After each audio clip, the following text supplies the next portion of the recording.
అప్పుడెప్పుడో ఉచిత కుట్టు మిషన్ కోసం అప్లై చేస్తే 4 నెలలు ట్రైనింగ్ అని చెప్పి 4 నెలలు ట్రైనింగ్ ఇచ్చారు. మళ్ళీ ఇన్ని రోజులకి ఎగ్జామ్ ఒకటి ఉందని చెప్పి కాల్ చేశారు. అంటే మేమేం నేర్చుకున్నామో దాని మీద ఎగ్జామ్ పెట్టి ఆన్లైన్ లో అప్లోడ్ చేస్తారంట. 12 గంటలకల్లా మండలానికి వస్తే 12:30కి ఎగ్జామ్ ఉంటుందని చెప్పారు. మేము మాత్రం కరెక్ట్ టైంకి వెళ్ళాం, కానీ ఎగ్జామ్ పెట్టే వాళ్ళు మాత్రం చాలా లేట్ గా వచ్చారు. మమ్మల్ని తీసుకొచ్చిన వాళ్ళకి మధ్యాహ్నం ఫుడ్ తెమ్మని చెప్తే ప్లెయిన్ రైస్ ముక్కలు తెచ్చాడు.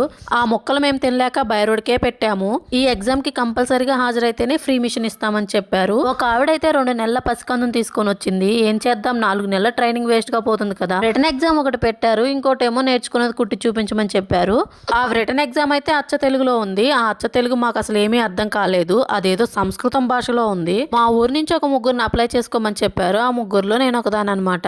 ఈ ఫ్రీ మిషన్ ఎప్పుడు ఇస్తారో కానీ సంవత్సరం నుంచి ఎదురు చూస్తున్నాం దానికోసము. వాళ్ళు ఇచ్చేది ఎప్పుడో, మేము కుట్టేది ఎప్పుడో. మరి లాస్ట్ లో వైవా ఎగ్జామ్ అంట. ఇంటర్వ్యూ చేసింది మమ్మల్ని. ఏదో కొంచెం చెప్పానులేండి.